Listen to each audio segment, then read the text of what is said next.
Voici une quatrième vidéo de carnet de croquis issus du projet Les Entendre Naître. Donc encore une fois, je vous invite à regarder les vidéos précédentes pour comprendre l'origine du projet, de l'idée et la narration. Donc ce carnet-là est la suite directe du carnet de voyage précédent, voyage en Australie. Donc dans le carnet précédent, on a vu des croquis pour cette illustration, basée sur la suite de Fibonacci, donc avec une approche beaucoup plus circulaire et organique. Donc contrairement aux illustrations précédentes, en fait, maintenant que je commence à avoir une meilleure idée de la manière de composer les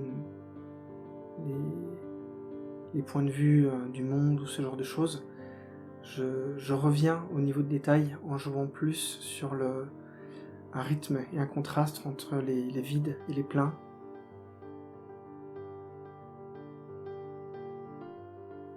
Et même s'il y a une continuité de croquis et de recherche visuelle au début de ce carnet-là, c'est beaucoup plus une approche écrite et de pistes de réflexion sur la cosmogonie et sur le fonctionnement intrinsèque de l'univers. Donc pour faire un petit récapitulatif de l'histoire, on a des explorateurs qui partent voyager à travers le monde, qui s'installent dans des gares appelées relais. Le ciné-train voyage de gare en gare et les explorateurs y déposent leurs recherches visuelles afin de compléter l'encyclopédie. Et ces explorateurs sont à la recherche des nourrices qui sont les divinités à l'origine de la création du monde. Et en fait, ces nourrices sont à l'apparence de papillons géants et elles tissent le monde. Donc en fait, c'est un peu comme des vers à soie qui vont créer toutes les sources d'énergie et toute la source matérielle du monde. Donc c'est un monde imaginaire a priori fait de tissus, donc je sais pas encore exactement comment représenter ça d'un point de vue textural ou en termes de gamme de couleurs ou en termes de motifs ou en termes de niveau de détail.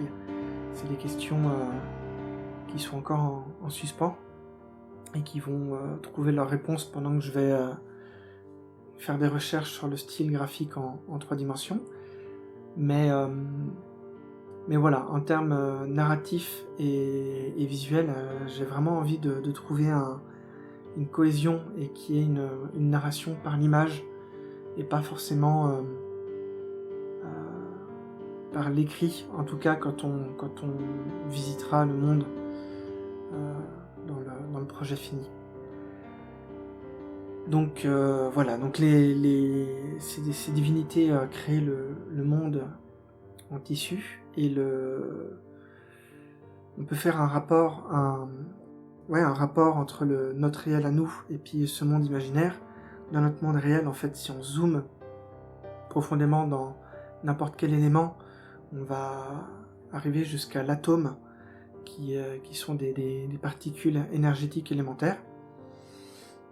Donc ça, c'est notre monde réel. Mais à quoi ressemble l'atome d'un monde imaginaire fait de tissus? Donc ça pourrait être un fil, et ce fil-là pourrait avoir une couleur en fait, et la couleur et le fil pourraient être un élément insécable, et on pourrait imaginer qu'en fait ce serait une notion de couleur, de pigment, et voilà, donc là on a les premiers croquis avec les différentes régions possibles en lien entre le ciel, la terre, la position des divinités, des nourrices à travers les régions du monde, et comment est-ce qu'elles sont à l'origine des flux de vie et des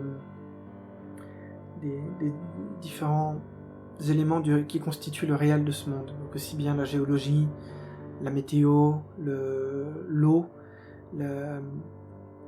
l'air, la gravité, la lumière, tous ces éléments-là en fait, ont la même origine unique.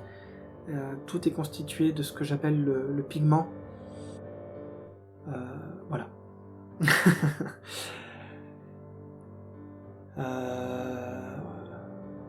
Ça, c'est une idée sur le passage de temps, du temps. Quelques autres croquis par rapport à des recherches d'architecture faites de bois. Donc pareil, le bois pourrait lui-même être fait de tissu, en fait. Tout peut être fait en pigment. On pourrait tout à fait imaginer que le bois provient des arbres, qui provient de la végétation, qui provient des nutriments, donc du pigment issu du sol. Donc à partir de là, on peut tout imaginer. En fait, on peut très bien imaginer qu'il y a différents pigments distillés en fonction des différentes régions, en fonction de la manière dont les nourrices ont tissé les différentes couches géologiques du monde. Donc il y a différentes pistes de réflexion possibles sur la création du visuel, mais en lien avec une logique universelle et unique qui a la même origine en fait. Donc bien qu'il y ait une origine commune, on peut imaginer qu'il y ait des différences entre les différents pigments du monde. Donc c'est la même notion, le même atome, mais comme dans le monde réel, il y a plusieurs types d'atomes. Atomes d'hydrogène, d'oxygène, de carbone. On peut tout à fait avoir différentes propriétés intrinsèques aux pigments qui puissent se retrouver à travers les différentes régions. Voilà, donc ça peut donner naissance à différentes formes de végétation qui puissent s'imbriquer les unes avec les autres. Donc il peut y avoir des rapports formels entre les différentes formes du vivant. Donc on peut aussi tout à fait imaginer qu'il y a un lien logique entre la vie animale et donc humaine, puisque l'humain n'est pas si différent de l'animal, bien sûr, et que la vie, qu'elle soit végétale ou animale, ait une origine commune. Tout provienne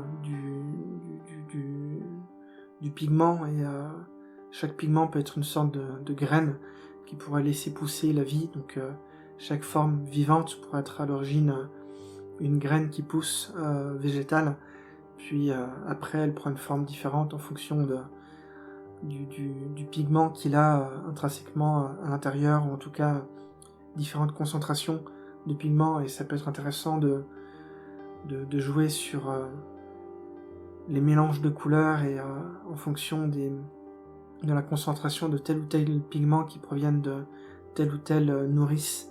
On pourrait avoir des couleurs différentes et donc des formes de vie différentes et différentes propriétés du vivant qui évoluent en fonction de l'origine, du point de naissance de chaque individu. Donc il y a beaucoup d'idées dans ce carnet.